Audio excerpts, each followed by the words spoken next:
सभी के मन में ये सवाल होता है कि कौन से ऐसे उपाय करें जिन्हें करने से दिवाली के साथ साथ जीवन में बहुत सारी बेहतरी जो है वह आए, लक्ष्मी आए, सुख समृद्धि आए। तो क्या उपाय जो है वह आप बताएंगे दर्शकों को?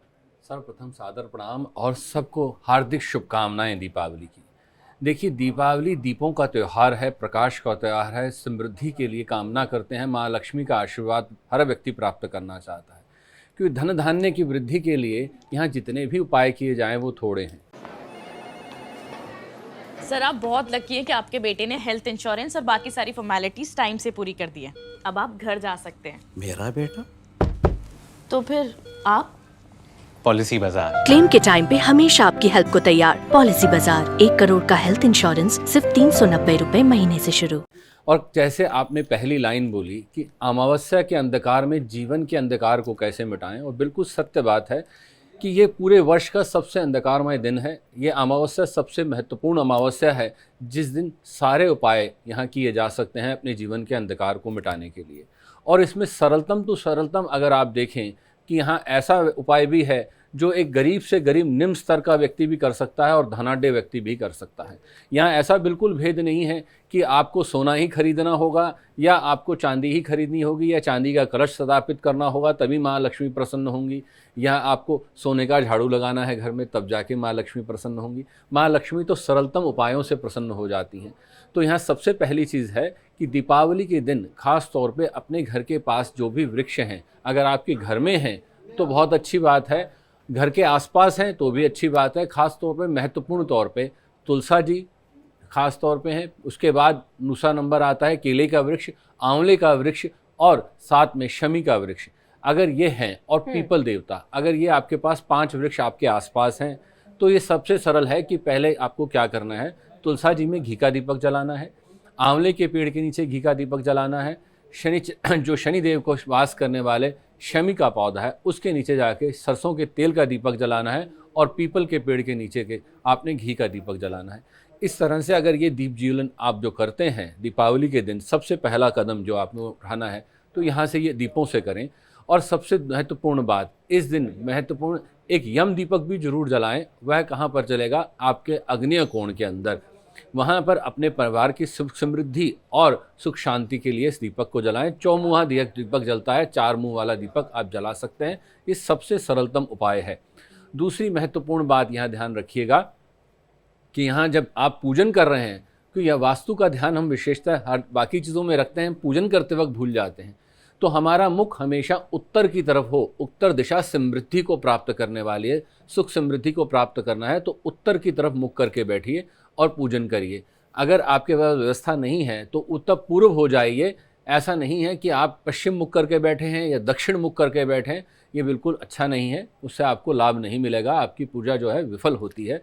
तो महत्वपूर्ण है दिशा का ध्यान विशेषता रखिए, और मंदिर में लाल कपड़े का जहाँ वस्त्र का आप धारण कराकर माँ को, और नीचे लाल लकड़ी का पटड़ा रखकर उसके ऊपर आप पूजन करेंगे तो बहुत अच्छा रहेगा। बिल्कुल, और बड़ी महत्वपूर्ण बातें आपने बताई हैं। आचार्य विनोद भारद्वाज जी, आपका रुख करूंगी क्योंकि उन्होंने बताया कि आप इन वृक्षों की पूजा कर सकते हैं, जैसे तुलसी का पौधा हो गया, केले का वृक्ष हो गया। माना जाता है कि इन पौधों को अगर उस दिन आप घर पर भी लाते हैं तो वो भी बड़ा शुभकारी रहता है।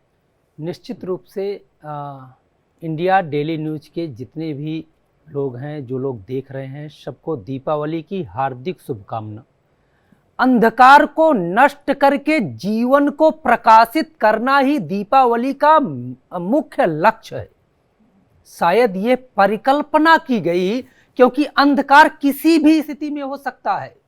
अंधकार आपके अंदर भय के रूप में हो सकता है, अंधकार रोग के रूप में हो सकता है, अंधकार दुख के रूप में हो सकता है। क्योंकि जब अंधकार होता है ना, तो जीवन में डर का वातावरण बना रहता है, और जब प्रकाश होता है, ज्ञान का प्रकाश होता है, शक्ति का प्रकाश होता है, तो निश्चित रूप से आपको जैसी स्थिति है सारी स्थिति वैसे ही दिखती है। इसलिए कार्तिक मास की अमावस्या निश्चित रूप से सिद्ध करी है, और इसमें किए जाने वाले कार्य अनंत पुण्य फल को प्राप्त करते हैं। इसीलिए तो कहा गया है दीपक ज्योतिर पर ब्रह्म दीपक ज्योतिर्जनार्दना दीपो हरतु मे पापम पूजा ज्योतिर्नमोस्तुते दीपो हरतु मे पापम। अर्थात हे प्रभु दीप मेरे जीवन के समस्त पापों का हरण करें। अब बात करते हैं आपने जो प्रश्न किया है वृक्षों का। देखिए दीपावली में निश्चित रूप से एक एक कण कण में माता लक्ष्मी का वास होता है। यदि आप वृक्ष की पूजा करते हैं, देखिए हमारी संस्कृति विशाल है और इसमें एक एक चीजों को संरक्षित करने के लिए देवताओं का वास कराया गया है। चाहे पहाड़ की पूजा हो, चाहे नदी की पूजा हो, चाहे जीव जंतुओं की पूजा हो, क्योंकि सनातन जानता है कि इस प्रकृति का एक भी चीज अगर समाप्त होता है तो प्रकृति की पूरी माला अस्त व्यस्त हो जाती है। इसलिए हम हर स्थिति में निश्चित रूप से वृक्षों का, हर चीज का पूजा करते हैं। लेकिन अब आपने पूछा है कि वृक्षों को घर लाना चाहिए। बिल्कुल लाना चाहिए, क्योंकि शास्त्र में ऐसा कहा गया है, एक वृक्ष को रोपण करना, उसे तैयार करना अपनी एक संतान के बराबर माना गया है। शास्त्रों में ऐसा कहा गया है, यदि आप किसी वृक्ष को रोपित कर देते हैं, उसे जल आदि दे करके जीवंत बना देते हैं, तो वह आपके ही नहीं आने वाले जीवन में निश्चित रूप से आपके जीवन में तो होगा ही होगा, हाँ। आने वाले लोगों के जीवन में बिल्कुल। जीवनी आचार्य का काम जेपी करेगा। सिंह जी, हम देखते हैं कि कई दफा ऐसा होता है कि मंदिर में ये बड़ा सवाल रहता है कि कहाँ कहाँ दिए जलाएं, क्योंकि मंदिर में भी अलग अलग देवी देवताएं हैं और साथ ही हम देखते हैं कि वहां पर पीपल का पेड़ भी रहता है। कई लोग मैंने देखा है कि शनि के सामने भी जो है दिया जलाते हैं। तो कहाँ कहाँ दिया जलाना चाहिए मंदिर में? देखिए बहुत महत्वपूर्ण प्रश्न है आपका। ये जानना बहुत ज़रूरी है कि दीपक कहाँ कहाँ जलाना चाहिए। दीपक तो आपको हर जगह प्रकाशित करना है कि किसी जगह पे अंधकार ना रहे, हर जगह ज्योतिर्मय। यहाँ पर सीधी सी बात कही गई, जैसे अभी विनोद जी ने बहुत सुंदर तरीके से बात समझाई। पर मैं आपको एक चीज़ छोटी सी ये कह दूं कि महत्वपूर्ण ये है कि आप किस लक्ष्य को प्राप्ति की तरफ बढ़ रहे हैं। देखिए दीपक आप सब जगह जलाएंगे, मंदिर में अगर आप गए हैं तो किसी भी देवी देवता को वंचित, पर किस चीज़ का दीपक जलाएं ये महत्वपूर्ण है। घी का, तेल का, तिल के तेल का, ये ध्यान देना है। अच्छा, दूसरी एक और बात है, जोत और दीपक के अंदर में भी अंतर करना हमें शायद ध्यान नहीं रहता है। आज की नई पीढ़ी वो एक चीज़ नहीं जानती कि जोत जलती है हमेशा सीधी खड़ी, दीपक जलता है लेटा हुआ जी। तो हमें दीपावली के दिन हम जो दीपक जलाते हैं वह घर के आसपास जलाते हैं। किसी देवता के आगे जलानी है तो जोत जलानी है हमें। तो ये ध्यान देना विशेषतः महत्वपूर्ण होगा। और ख़ास तौर पे जैसे आपने शनिदेव के आगे कहा, तो वहाँ घी का दीपक नहीं जलाया जाएगा, सरसों के तेल का दीपक जलाया जाएगा। माँ काली के आगे आपको दीपक जलाना है, क्योंकि विशेषता इस दिन माँ काली की उपासना तंत्र साधना के लिए की जाती है, अपनी मनोकामना की पूर्ति के लिए किया जाता है। तो वहाँ तिल के तेल का दीपक जलाया जाता है। विशेषता इस चीज़ का ध्यान दीजिएगा। दूसरी बात, खास तौर पे यहाँ पर ये दिन बहुत महत्वपूर्ण है उन लोगों के लिए जिनके जीवन में नए आगमन की स्थिति है। जैसे किसी का विवाह होने वाला है, किसी के यहाँ संतान होने वाली है, उनको विशेषता है इस दिन चौराहे पे दीपक जरूर जलाना चाहिए। क्यों कहते हैं कि चौराहे पे प्रकाश करने वाला पूरे समाज को प्रकाशित कर रहा है, पूरे समाज के लिए एक साधन उपलब्ध कर रहा है, तो उसको चारों तरफ से प्रकाशित होता है और कहते हैं कि उसे लाभ मिलता है। और ये एक ऐसा उपाय है, अचूक उपाय है कि उसके जीवन में आने वाली बाधाएं दूर हो जाती हैं। और विशेषतः ध्यान दीजिएगा, जिन लोगों के यहाँ संतान उत्पत्ति में बाधा है और वह इस दिन एक सबसे महत्वपूर्ण उपाय कर लेते हैं, माँ गौरा को जाकर देसी घी का दीपक देते हैं, अर्पित करते हैं और उन्हें मीठी खील अर्पित करते हैं, तो निश्चित तौर पर माँ गौरा प्रसन्न होकर उनको आशीर्वाद देती हैं। आचार्य विनोद भारद्वाज जी, मैं जानना चाहूंगी, चौराहे का जिक्र किया, चौराहे पर दिया हम देखते जलाया जाता है, इसका महत्व क्या होता है कि चारों ओर से सुख समृद्धि जो है वह मिले, ये महत्व होता है इसका? देखिए, दीपक निश्चित रूप से आपके जीवन के समस्त अंधकारों को दूर करता है। तंत्र शास्त्र में ऐसा कहा गया है, चौराहा आपके दिग मार्ग को खोलने वाला है।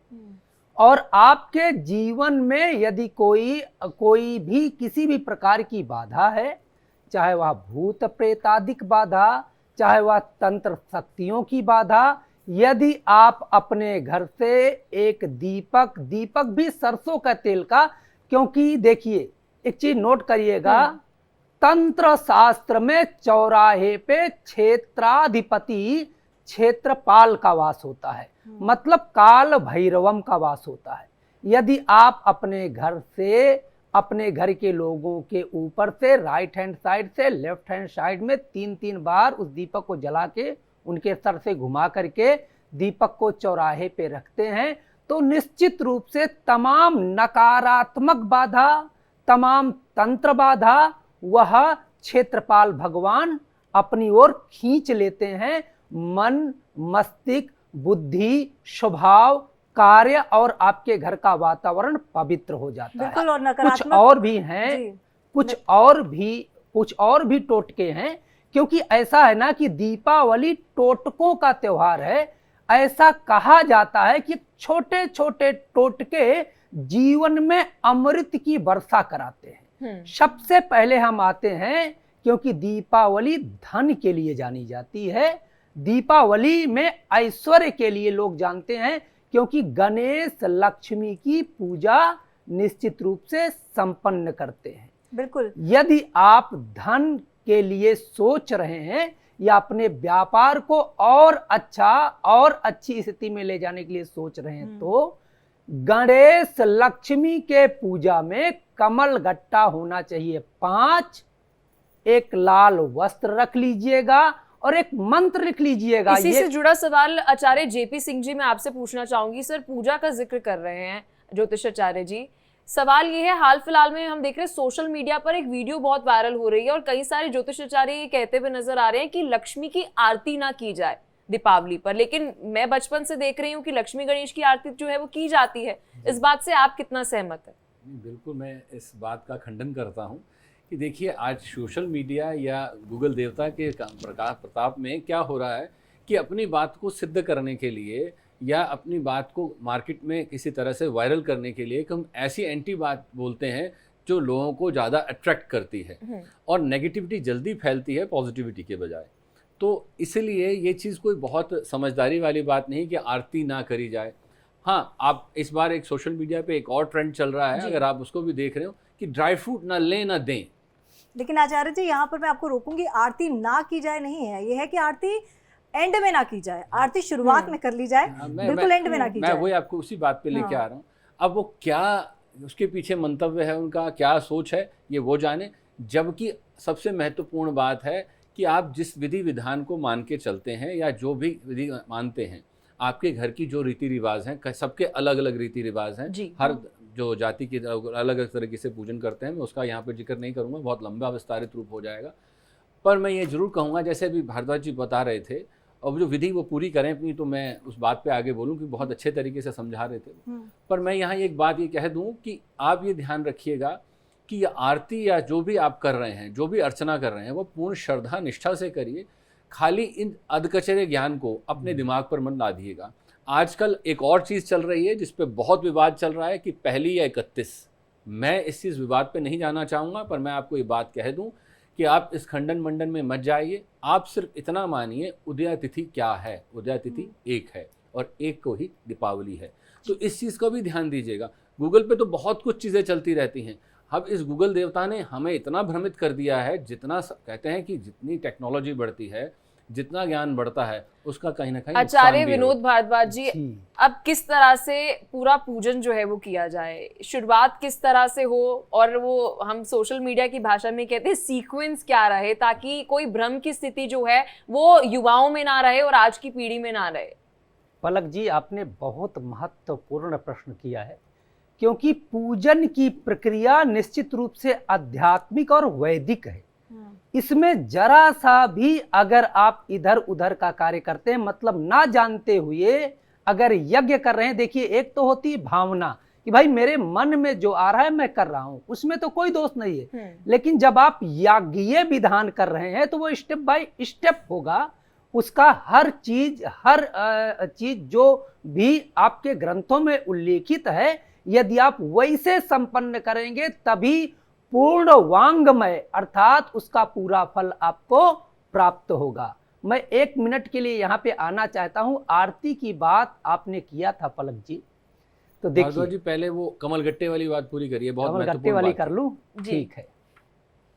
देखिए, क्योंकि जो है हमारे यहाँ ऐसा कहा गया है, लक्ष्मी माया यया सम्मोहिते जगत। लक्ष्मी की माया निश्चित रूप से हर व्यक्ति के जीवन को सम्मोहित करके रखती है, और कौन नहीं चाहता कि माता लक्ष्मी का वास हमारे घर में हो। लेकिन भाग्यवान के जीवन में ही माता लक्ष्मी का प्रवेश होता है, और भाग्यवान धर्म से होता है व्यक्ति। तो क्या करना है, दिवाली की रात पूरे साल की रात्रि है आने वाले, तो क्या करना है, दीपावली का जब आप पूजन आप संपन्न कर लेना, एक लाल रंग की रुमाल रख लें, और कमल गट्टा जो लक्ष्मी का यंत्र है, और 3 हल्दी की गांठ रख लें, और 100 ग्राम धनिया। एक मंत्र लिखिएगा, ये मंत्र बेहद चमत्कारी मंत्र है। दीपावली की रात्रि में यदि इस मंत्र का पाठ किया जाता है तो वह अपोटली धन पोटली बन जाती है। कोई साधारण वस्त्र, ना कमल गट्टा ना हल्दी नहीं रह जाती, वो हो जाता है एक तरह से यंत्रम। तो इन सब चीजों को रख करके मंत्र को आप नोट कर लीजिएगा। ओम श्रीं ह्रीं श्रीं ओम कमले कमलालय प्रसीद प्रसीद श्रीं ह्रीं श्रीं महालक्ष्मी नमः। इतना बड़ा मंत्र आपके लिए मुश्किल हो सकता है, तो एक साधारण सा मंत्र है, ओम श्रीं श्रियै नमः या ओम महालक्ष्मी। ये सबसे साधारण मंत्र है। ओम महालक्ष्मी प्रसन्ना वरदा शुभा। इस मंत्र का 108 बार पाठ करके इस पोटली को बांध लें, और बांध करके अपने व्यापारिक स्थान पे रखेंगे तो व्यापार आपका बढ़ेगा। 100% पूरी आस्था के साथ आप रखिएगा, जरूर व्यापार में लाभ होगा। यदि आप घर में शांति चाहते हैं तो यही पोटली ईशान कोण में अपने मंदिर में रख करके प्रतिदिन आरती करिए ना, इसमें से ऊर्जा निकलेगी आपके मन आचार्य मस्तिष्क विनोद भारद्वाज पूरे जी, घर में। कोई एक दिशा जहां पर अपने काम के स्थान पर इसे रखा जाए? जी बिल्कुल, ईशान कोण में दैवत्व का वास होता है। उत्तर और पूरब का कोना ईशान कोण कहा गया है, और इसमें सकारात्मक ऊर्जा अधिक होने के कारण हम जो देवी देवता या धर्म से संबंधित कार्य करते हैं उसको इसी कोण में रखते हैं, ताकि उसका प्रभाव हमारे घर, हमारे व्यापार, हमारे प्रतिष्ठान में जितने लोग हैं सबके जीवन में इसका प्रभाव पड़े। अब क्या हम लोग ये बात करें पूजा की या जी जी आरती जी की आप बात पूरी कर सकते हैं आप? आरती की बात करते हैं। देखिए, आरती होती क्या है और क्यों की जाती है, पहले हमें इसे जानना पड़ेगा। हमारे शास्त्र जो है आरती को जो है संपन्न करने के लिए क्यों आदेशित करते हैं। देखिए, ज्योति का मतलब होता है तेज, और तेजस्वी व्यक्ति का ही उसमें समाहित कर सकता है। जैसे जिस प्रकार का व्यक्ति होगा उसी प्रकार से उसको आसन दिया जाता है, उसका आगमन और आवाभगत किया जाता है।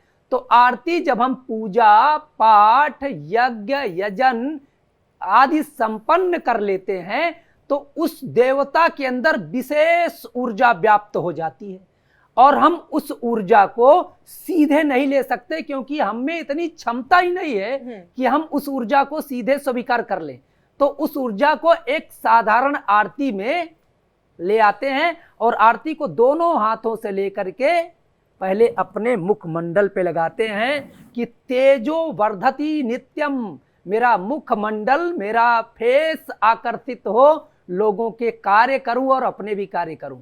फिर अपने पूरे शरीर में स्पर्श किया जाता है, क्योंकि अब वह दिव्य तेज निश्चित रूप से जो आपने पूजा किया है ना, उसका भी दिव्य तेज उस देवता के अंदर से होता हुआ आपकी आरती में आ गया है। इसलिए लास्ट में आरती की जाती है। ऐसी भ्रांति फैलाने वाले लोग बहुत सारे हैं, बिल्कुल। क्योंकि इनको व्यूज चाहिए, अपना वीडियो ट्रेंड कराना है। तो बिल्कुल, कहते ऐसे हैं ना कि लोगों अर्ध ज्ञान ज्यादा खतरनाक होता नहीं है। नहीं, अर्ध ज्ञान नहीं, वो जान के कर रहे हैं, क्योंकि अपना वीडियो ट्रेंड कराना है हाँ। और लोगों तक नहीं, मुझे पहुंचाना लगता है कि Yes. आचार्य जेपी सिंह जी भी इस बात से सहमत होंगे, अगर जो पहले से ही हो रहा है उसका ही ज्ञान देंगे तो वो अट्रैक्ट नहीं कर पाएगा, इसलिए कुछ नया कहते हैं अट्रैक्ट कर पाएगा। आचार्य वैज्ञानिक जेपी चीजें सिंह जी, हैं अगर सब। प्रक्रिया की बात करें तो किस तरह से शुरुआत करें पूजा की, और आंवले का क्या, मैंने देखा है कई बार आंवला जो है वह पूजा में रखा जाता है, इसका क्या महत्व है? देखिए, आपने मेरे मन की बात कह दी, बहुत सुंदर बात आपने कही। आंवले की बात अगर आप कहती हैं तो आंवले के वृक्ष में कुबेर का वास है। अब यहाँ पर सबसे बात है, हम लक्ष्मी गणेश को प्रसन्न कर रहे हैं, पर बैंक मैनेजर जो एजीएम है उसको हम प्रसन्न नहीं कर रहे, जहाँ हमने खाता खोलना है, जहाँ हमने सेविंग करनी है। अब देखिए कि जहाँ आप बार बार एक शिकायत सुनते हैं इस महंगाई के दौर में, और महंगाई का दौर हमेशा से रहा है, चाहे वो 1940 का ज़माना हो या 2024 का, हमेशा से ही महंगाई का रोना हम रोते हैं। उसका कारण क्या है? जब हमारी अर्थव्यवस्था या हमारी आर्थिक स्थिति कहीं डामाडोल होगी तो हमें महंगाई दिखेगी। जिसके पास धन अधिक है वो कहता है कहाँ महंगाई है, ये 10,000 रुपये की चीज़ तो बहुत सस्ती है, और जो आदमी 10,000 रुपये ही कमाता है वो कहता है मैं तो घर लुट जाएगा। तो यानी महंगाई हमेशा से है। तो हमारी महंगाई, मुझे एक बात यहाँ से याद आती है, कहते हैं महंगाई उस व्यक्ति के लिए नहीं है कि जो व्यक्ति कमाता नहीं है, महंगाई उस व्यक्ति के लिए है जो चीज़ें परचेज नहीं कर पाता, खरीद नहीं पाता। तो हमें सबसे पहले कुबेर को प्रसन्न करना है। तो बात आपकी वहीं से उठकर आ जाती है आंवले के वृक्ष की उपासना।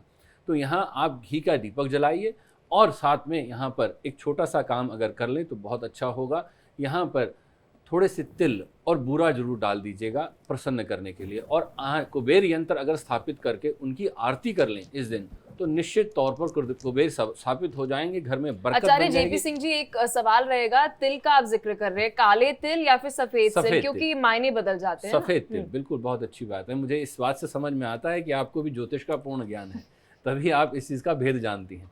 अन्यथा लोग इस चीज़ में कंफ्यूज रहते हैं और बाद में गलती कर बैठते हैं। तो बहुत अच्छा है, जनसाधारण के लाभ के लिए आपने ये प्रश्न पूछ लिया। तो मैं यहाँ ये बात कह दूँ कि अगर आप कुबेर यंत्र स्थापित करके उनकी उपासना करके अपने स्थापित कर लेते हैं घर के अंदर आज के दिन, और ख़ास तौर पे अपने लॉकर में रख देते हैं, और विशेषतः अगर आपने घर की अलमारी में, क्योंकि आजकल लोहे की अलमारी या लोहे के सेफ रखे जाते हैं, उसमें यंत्र स्थापित करना है या धन रखना है, तो एक छोटा सा काम कर लीजिए। एक लकड़ी का छोटा सा प्लाई का टुकड़ा ले लीजिए, उसको बीच में रखिए और उसके ऊपर लाल कपड़ा बिछाकर उसके ऊपर स्थापित करिए। डायरेक्ट लोहे के स्पर्श में धन नहीं रखिए, यंत्र नहीं रखिए, वह ना तो स्थापित होगा ना फलीभूत होगा, और फिर बरकत की शिकायत आप बार बार करते रहेंगे। तो इसलिए विशेषतः इन छोटी छोटी चीज़ों का ध्यान देंगे तो निश्चित तौर पर आपको पूर्ण लाभ बिल्कुल, और मिलेगा। वैसे भी कहा जाता है कि भगवान भाव के भूखे होते हैं, तो जिसने पूरी सृष्टि का निर्माण किया है वो थोड़े से चढ़ावों से उस पर फर्क पड़ेगा, ऐसा बेमानी होगा कहना। विनोद भारद्वाज जी, आपके पास आऊंगी आचार्य जी, क्योंकि हम लोग कई अरसों से देखते आ रहे हैं किस तरह से हमारे घर में पूजा होती है, लेकिन अब थोड़ा सा कह सकते हैं कि परिवेश बदल गया है। आजकल जेनजी का ज़माना है तो काफ़ी दिन पहले से ही, जिसको हम बोलते हैं ना कि 5 दिवस शुरू हो गए दीपक के, जो 5 दिवस धनतेरस से शुरू हो जाते हैं, काफ़ी पहले से हो जाता है कि आप एक दूसरे के घरों में जाते हैं, लेकिन वो खुशी मनाने का तरीका बदल गया है। तरीके से आप मेरी बात समझ चुके होंगे कि वो वाला तरीका नहीं रहा है जो हम अपने घरों में जाकर दूसरे के घर में मिठाई देते थे, मिलते थे, आदर सत्कार से रहते थे, अतिथि देवो भव वाला जो संस्कार है उसे परिपूर्ण करते थे। लेकिन अब थोड़ा सा बदल गया है, खाने पीने में बदलाव आ गया है, खुशी मनाने में बदलाव आ गया है। क्या ऐसा करना भगवान के नाम पर और त्योहार के नाम पर सही है? देखिए तमन्ना जी, आपने बहुत महत्वपूर्ण प्रश्न किया है, क्योंकि लोगों की मानसिकता में विकृति आ गई है। छोटी छोटी चीज़ों में तंत्र टोटका, और एक चीज़ नोट करिएगा, लोगों की निगाहें ना आजकल कातिल हो गई हैं। निगाहों का जो दोष है ना, बहुत बड़ा दोष है। यदि जो है किसी व्यक्ति के पास कुछ है ना, और उस पर हम अगर जो निगाह एक टक बिल्कुल लगा लें तो आपके खोपड़ी का जो पाप है वहाँ भी जा कर के टूट पड़ेगा। तो ये दिक्कत तो है, लेकिन अब आपका प्रश्न मैं अच्छी तरह समझ गया हूँ, तो इसको एक्सप्लेन करने का प्रयास करूँगा। क्योंकि दीपावली खुशियों का त्यौहार है, और जो खुशियाँ केवल खुशियाँ बांटने से आती हैं, दुख बांटने से कभी खुशियाँ नहीं आ सकती हैं। इसलिए दीपावली को आप जितने भी प्रेम से मनाएं, अपने साथ के लोगों को, गांव, देश, पड़ोस और जो भी अननोन पर्सन भी है, क्योंकि त्योहार में ऐसा कहा गया, दिवाली के इस त्योहार में, इस दिन आप जो भी कार्य करते हैं उसका 1000 गुना फल पूरे साल वर्क करने लगता है। जैसे आपने सुना होगा कि बहुत लोग जुआ करते हैं तो पक्का करेंगे, मतलब वो मल्टीप्लाई होता है। बहुत लोग चोरी करते हैं तो पक्का चोरी कर लेंगे। इसलिए दिवाली में आप जो चीज आपको बहुत प्रिय है, लोगों को खुश करना है तो घर जाओ। पीले रंग का माना जाता है कि बहुत बड़ा एक सिग्निफिकेंस होता है त्योहारों में और खासकर सनातन धर्म में, कैसे देखते हैं इसे? मुझसे है प्रश्न? जी जी, आपसे। ओके, ठीक है। देखिए, निश्चित रूप से पीत वर्ण समृद्धि का एक तरह से प्रतीक माना गया है। पीले वस्त्र में आपके जीवन में अहम नहीं होता और कोई घमंड नहीं रह जाता है, क्योंकि ये संत का वेश है और पीली प्रकृति से ही, निश्चित रूप से सुनहरी प्रकृति से ही सूर्य की शुरुआत होती है और सूर्य हमारे लिए अध्यात्म ऊर्जा का प्रतीक है। आचार्य जेपी जी, मैं आपसे बहुत ज़रूरी सवाल पूछना चाहती हूँ, क्योंकि हर एक रंग, हर एक वस्तु जो है वो कई सारे ग्रहों से जुड़ी होती है। आजकल मैं देखती हूँ कि घड़ी, कैमरा, फ़ोन, ये इस तरह के हम गिफ्ट्स जो है दिवाली पर देने लगे हैं। क्या ये सही है? क्योंकि असल मायने में तो ये राहु की एनर्जी है ना। पहले हम देखते थे मिठाई दी जाती थी, कहा जाता था कि आपका मंगल जो है वो और ज़्यादा बेहतर हो जाता है, क्योंकि आप मिठाई दे रहे हैं, मिठास बांट रहे हैं और मिठास ही आपको मिल रही है। गिफ्ट्स का कितना महत्व है? देखिए, आज के दिखावे के युग में ये बहुत महत्वपूर्ण है कि हमारा गिफ्ट कितना महंगा है और हमारा गिफ्ट सामने वाले को कैसे प्रलोभित करता है। कि दीपावली को दीपावली त्यौहार की तरह से नहीं दिखाया जाता, ये एक ब्राइब डे है। अब ख़ास तौर पे इस दिन रिश्वत कैसे दी जाए बड़े से बड़ी, वो तरीका ढूंढा जाता है। और आपने बहुत अच्छी बात और बहुत महत्वपूर्ण बात कही कि राहु की एनर्जी को हम कैसे ट्रांसफ़र कर रहे हैं। अब मेरा राहु नीचस्थ है, राहु की महादशा चल रही है, गोचर में भी राहु पीड़ित है और मैं उठाकर किसी से मोबाइल गिफ्ट में ले रहा हूँ, तो क्या होने वाला है ये स्वाभाविक तौर पे आप समझ सकते हैं। अब आप किसी को इलेक्ट्रॉनिक आइटम दे रहे हैं, मंगल नीचस्थ है, दक्षिणमुखी मकान में रहता है और वह व्यक्ति मोबाइल इलेक्ट्रॉनिक आइटम गिफ्ट में ले रहा है। टीवी है, फ्रिज है, या कह लीजिए आप वॉशिंग मशीन है, व्हाटएवर जो आप उसको दे रहे हैं गिफ्ट के तौर पर नतीजा क्या होगा? हमें दुष्प्रभाव झेलने पड़ेंगे। मुझे एक बात याद आती है, मेरे एक सज्जन मेरे पास आए, मेरे बहुत पुराने जानकार, ये बात मैं कर रहा हूँ 97 की। अब ऐसी स्थिति में वो मुझे आके कहते हैं, आचार्य जी दीपावली के बाद कुछ अच्छा नहीं चल रहा है। मैंने कहा क्या बात हो गई? तो सहसा मेरे मन से एक बात निकली, मैंने उनसे पूछा, मैंने कहा दीपावली पे क्या बांटा है? कहते हैं जी ऐसा कुछ नहीं, पर चांदी के सिक्के बांटे थे इस बार। मैंने कहा बहुत अच्छी बात। तो मैंने कहा और कोई बड़ा गिफ्ट क्या बांटा? जो चांदी का जो हमने लेमन से वो क्या नाम है आपका टी सेट बांटा था सर। मैंने कहा बहुत अच्छी बात। मैंने कहा साहब आपकी वृश्चिक राशि है, पहली बात। दूसरी बात, चंद्रमा की महादशा भी है आपकी और आप चांदी बांटने चल दिए, तो ये समझ लीजिए यहाँ आपने धन का नाश कर लिया है। तो आर्थिक स्थिति खराब तो होगी ही होगी आपकी। पर हम ये बात समझने को तैयार ही नहीं हैं। हम अपने रीति रिवाजों को इसलिए भूल गए हैं कि हम त्यौहार को अपने हिसाब से मॉडिफाई कर रहे हैं। अब आप दिए की बात करते हैं, सरसों का तेल जब जलता है उससे जो एनर्जी निकलती है वो वातावरण को शुद्ध करती है। मोम जब जलती है तो वातावरण को प्रदूषित करती है। पर हम मोमबत्ती जलाना आसान समझते हैं, बत्तियां कौन बनाएगा, तेल कौन डालेगा, तो इसलिए अगरबत्ती जलाएं, मोमबत्ती जलाएं। पर तो उसका नतीजा आप उल्टा कह रहे हैं है। आचार्य जेपी सिंह जी कि आप अपनी कुंडली के अनुसार जो है वे गिफ्ट्स दें। अगर आप चंद्रमा का जिक्र कर रहे थे, तो जहां तक मैं समझ पा रही हूँ ज्योतिष को, कि उनकी कुंडली में चंद्रमा अच्छा होगा, इसलिए उन्हें चांदी का दान नहीं करना, और उन्होंने चांदी का दान किया और उसके बाद इस तरह के हमने देखा कि उनकी आर्थिक स्थिति खराब होते हुए जी जी जी।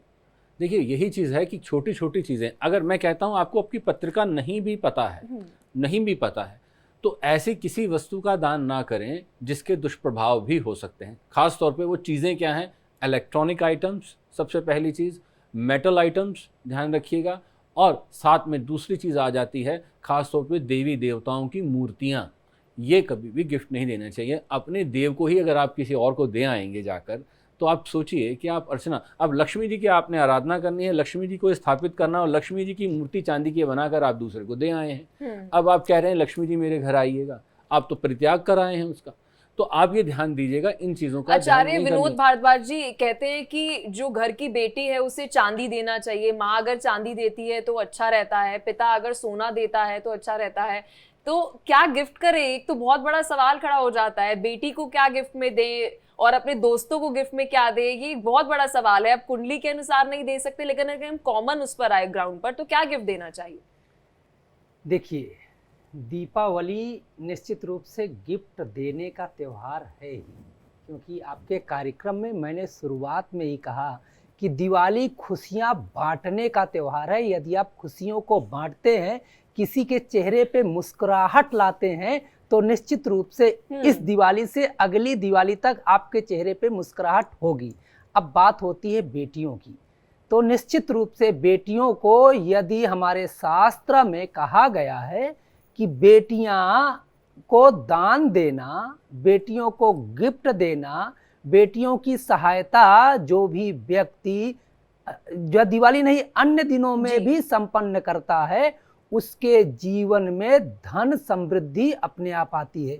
तो ये तो दिवाली जो है ये एक तरह से महापर्व है और 1000 गुना धन लेके आने वाला है। देखिए, ज्योतिष की बात अलग है, ज्योतिष की बात ज्योतिष से जानिए, लेकिन यदि आपकी बिटिया को क्या आवश्यकता है, उसके मनोभाव को पढ़ ले और उसके मनोभाव को पूर्ण कर लेना, तो इससे बड़ा पूजा, इससे बड़ा यज्ञ दिवाली का कोई हो ही नहीं पाएगा। देखिए, यहाँ पे एक उपाय मैं देना चाहता हूँ, बेहद महत्वपूर्ण उपाय है।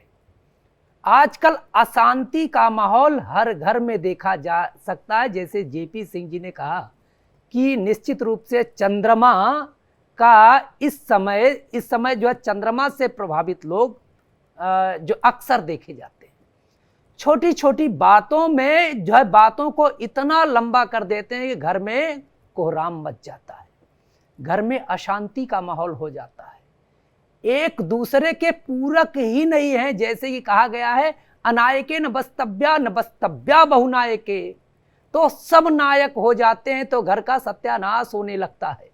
अगर ऐसी परिस्थितियां आपके घर में हैं तो दिवाली दोनों हाथों से लें। आप क्या करना है, आप जो है धन त्रयोदशी के दिन 3 झाड़ू खरीद लें। दीपावली की रात्रि में पूजा पाठ संपन्न करने के बाद आप जो है 1 पहर अर्थात 3 घंटा सूर्यास्त के बाद, और ये पूरी रात भी हो सकता है, उस झाड़ू को रख करके हल्दी, चावल, रोली आदि से उसे पूजित कर ले। ओम दारिद्र नाशिन्यै नमः, इस मंत्र का पाठ करके चुपके से उसे आप किसी थैले में रख लें, जिस थैले में दिखाई ना पड़े, ले जाकर के किसी अपने पड़ोस के मंदिर में चुपके से छोड़ के चले आएं। या आपका चुपके से छोड़ के आना आपके घर की अस्थिरता को समाप्त कर देगा।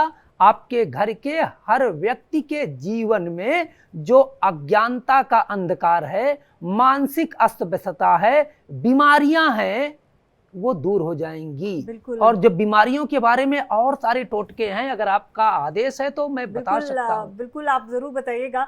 और क्योंकि अमावस्या की रात को दिवाली मनाई जाती है, तो एक प्रतीकात्मक त्योहार भी रहता है कि पूरा अंधेरा जो है, किस तरह से अमावस्या का अंधेरा जो है वो दियों की रोशनी के साथ छट जाता है। तोहफों की बात कर रहे थे जेपी सिंह जी, आपसे एक सवाल करना चाहूंगी, तोहफे देने क्या चाहिए ये तो चलिए आपने बता दिया, किसी ने हमें क्या दिया है इसके बारे में कैसे पता चलेगा? क्योंकि ये तो बहुत ज़्यादा रिस्की हो जाएगा, क्योंकि मतलब कह सकते हैं कि खाया पिया कुछ नहीं, गिलास थोड़ा बाहर आने का, तो ये तो बहुत ही असमंजस वाली स्थिति हो जाएगी। नहीं, बहुत अच्छा प्रश्न है और इसका सरलतम उपाय बता देता हूँ आपको। अगर मान लीजिए आपका राहु पीड़ित है और आपको कोई मोबाइल गिफ्ट कर देता है, अब थोड़ा सा जिगरा बड़ा करना पड़ेगा, इसे आगे गिफ्ट कर दीजिए। पंडित जी को दे दीजिए, पास आउट कर दीजिए, पंडित जी को दे दीजिए, चाहे कहीं भी दीजिए। वैसे इसमें अच्छी बात यह है कि मुझे पंडित जी ने बोला है कि मेरे को इलेक्ट्रॉनिक चीजें आनी चाहिए, तो मेरे को दे सकते हैं आप लोग अगर आप चाहें। बहुत अच्छी बात है। पर मैंने आपसे कहा, अगर मान लीजिए आपका शनि पीड़ित है तो बादाम मत लीजिएगा, ध्यान रखिएगा। और अगर आ गए हैं तो निश्चित तौर पर उसे पास आउट कर दीजिए, क्योंकि सामने वाले को दोष नहीं है तो उसको दे सकते हैं आप। पर आप ये देखिए, ये यहाँ पर लोग किसी चीज़ का भी खंडन मंडन करना बड़ा आसान है, उसे समझकर अपनाना ये बुद्धिमत्ता की परिचय है। अब यहाँ पर ये कह देना कि मुझे क्या पता जी सामने वाले की क्या दशा है, साहब आप ये तो सोच सकते हैं कि उसकी परिस्थिति क्या है, वो किस चीज़ से पीड़ित है। आप हर एक व्यक्ति के बारे में जानते हैं। अगर उसकी आर्थिक स्थिति खराब है, और अक्सर तौर पर आजकल तौर पे देखा जा रहा है कुंभ राशि में शनि विराजमान है, आज की तारीख में लोग लोन में फंसे हुए हैं, कर्जाई हैं, और आप सबको पता होता है एक दूसरे के बारे में कि कहाँ कौन कितने पानी में है। और अगर उसको ऊपर कर्जा है तो उसको बादाम मत दीजिए भाई, अगर आपने उसको बादाम दिए तो अब कर्जा और बढ़ाएंगे उसका। तो यहाँ छोटी सी बात है, आपको ये पता होनी चाहिए। आपको पत्रिका देखने के लिए इतने छोटे सी चीज़ें क्या है, एस्ट्रोलॉजी इतनी इजी है, ज्योतिष इतना आसान है कि हमारे जीवन में हर जगह व्याप्त है।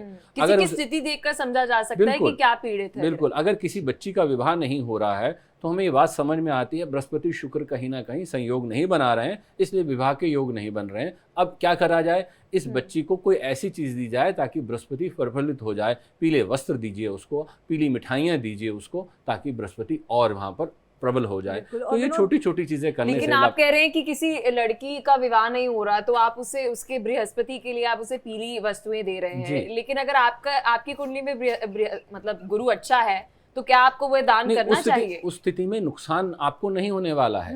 देखिए, खास तौर पे नुकसान कहाँ होता है, जब आपका बृहस्पति पीड़ित है और आपको कोई बृहस्पति से और पीड़ित करने वाली चीज जुड़ जाती है। आग में घी डालने से आग ज्यादा बढ़ेगी, पानी डालने से नहीं। तो यहाँ बात समझने योग्य है कि जो ग्रह खराब है उसको खराब और ना किया जाए, जो अच्छा है क्या हम ऐसा कह सकते हैं आचार्य जेपी सिंह जी की मिठाई देना सबसे सेफर साइड है, कि अगर आप मिठाई दे रहे हैं तो यहाँ पर किसी का भी ग्रह जो है वो प्रभावित नहीं होगा, ना अच्छा होगा ना बुरा होगा? बिल्कुल, बहुत सरलतम उपाय और बहुत अच्छी बात आपने कही। और आज से पहले अगर आप उठा के देखें, हमारे प्राचीन तत्व में कहीं भी बात आए तो मिष्ठान की बात आती है, मिठाई ही बांटी जाती थी। ये तो आज मैंने आपको बताया ना कि आज हम इसे घूस देने का एक अच्छा त्यौहार मना रहे हैं, खुश करने का अच्छा त्यौहार मना रहे हैं, पर वो गलत है और उसी की वजह से हमें दुष्प्रभाव झेलने पड़ते हैं। तो यहाँ पर मैंने आपको एक छोटा सा उदाहरण दिया, दिया जलाना मुश्किल है, मोमबत्ती जलानी आसान है। ठीक है, ये तो हमने गिफ्ट्स की बात की। अब दिए का आपने जिक्र किया, मैंने देखा है कि शमशान घाट में दिया जलाया जाता है। क्या शमशान घाट में दिया जलाना चाहिए? अगर जलाया भी जाता है तो क्यों जलाया जाता है? देखिए, ये उपाय के तौर पे हो सकता है, सर्वमान्य नहीं है, सबके लिए नहीं है। आप शमशान घाट की जगह पर मैंने आपको बताया यम दीपक अपने घर के अग्नि कोण में अगर आप जला रहे हैं तो अपने पितरों को यहाँ पर नमस्कार कर रहे हैं, उनसे अपनी सेवा याचना कर रहे हैं कि हाँ प्रभु हमारे पितरों को प्रसन्न करें और हम पर आशीर्वाद बनाएं उनका। इस तरह से आप यम दीपक जला सकते हैं। शमशान में जाकर दीपक जलाना मैं कहीं से औचित्य नहीं समझता उसका, और अगर कोई उपाय के तौर पर कर रहा है तो ये उसका पर्सनल डिसीजन है, वो कर सकता है। बिल्कुल। और आचार्य विनोद जी, जैसा कि आपने शुरुआत में ही कहा कि दीपावली जो है वो टोटकों का भी त्योहार कह सकते हैं, क्योंकि इसमें ऐसे उपाय होते हैं जो आपके पूरे जीवन को समृद्ध बना सकते हैं। किसी भी तरीके से अगर हमसे गलती हो जाती है, पूजा पाठ में गलती हो जाती है, जैसे हम उपहारों के लेन देन की बात कर रहे हैं, क्योंकि अगर मैं स्पष्ट तौर पर कहूँ तो मुझे नहीं लगता कि हम में से पूरी जो ज़्यादातर लोग हैं वो ये सोच कर गिफ्ट देते होंगे कि इसके घर में कैसी परिस्थिति है, देना चाहिए अच्छी बात है, लेकिन बहुत कम ऐसे लोग होंगे जो इतनी गहनता से सोचते होंगे और फिर गिफ्ट देते होंगे। ऐसे में कौन सा उपाय है ताकि ना किसी के घर में हमारे से गलती से भी ग्रह नक्षत्र जो है, खराब ग्रह नक्षत्र हैं, उनका वास हो, ना ही हमारे साथ कुछ ऐसा हो? जी निश्चित रूप से, क्योंकि दिवाली में तो भाई बहुत सारे ज्योतिषीय जो उपाय हैं और कुछ अवरोध भी यहाँ पे हो रहे हैं ज्योतिष के अनुसार, तो उसका भी पालन होना चाहिए। तो लेकिन जहाँ तक मालूम हो वहीं तक पालन हो भी पाएगा। यदि हमको राशि, लग्न, स्वभाव और उसके व्यवहार के बारे में हम जान रहे हैं तभी कर पाएंगे, नहीं जान रहे हैं तो फिर नहीं कर पाएंगे। तो हमारा शास्त्र क्या कहता है? हमारा शास्त्र निश्चित रूप से कहता है कि अनजाने में कोई चीज़ गिफ्ट मिले तो वह आपके लिए पुण्यकारी है, क्योंकि वह प्रसन्नता से दे रहा है।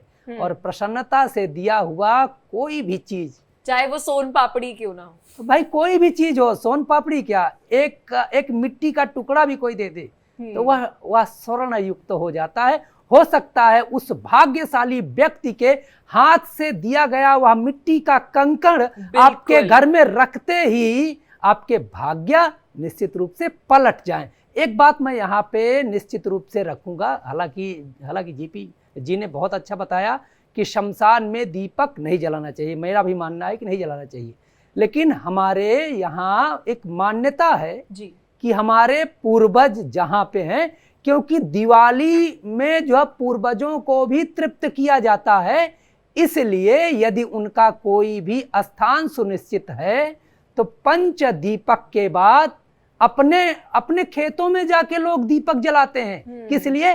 अच्छी फसल हो। तो शमशान में भी यदि चिन्हित स्थान है, आजकल का जैसा शमशान नहीं है, यदि चिन्हित है तो वहाँ भी अपने पितरों को प्रकाशित करने के लिए उनके अंदर जो भी अगर दुख है, क्योंकि हमारी संस्कृति आत्मा में विश्वास करती है बिल्कुल। और जो है एक तरह से मोक्ष और अमोक्ष में विश्वास करती है, तो वहां भी आप दीपक जला लेंगे। अब बात करते हैं टोटके की। यदि आपका राहु खराब है, अष्टम भाव, खष्टम भाव और द्वादश भाव, इनको त्रिक भवन कहा गया है।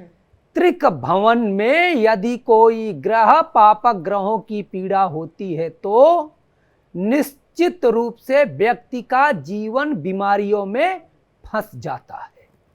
कभी कभी तो ऐसा होता है कि डॉक्टर भी रोग को नहीं समझ पाते हैं। आपके भी जीवन में ऐसे दिन आए होंगे।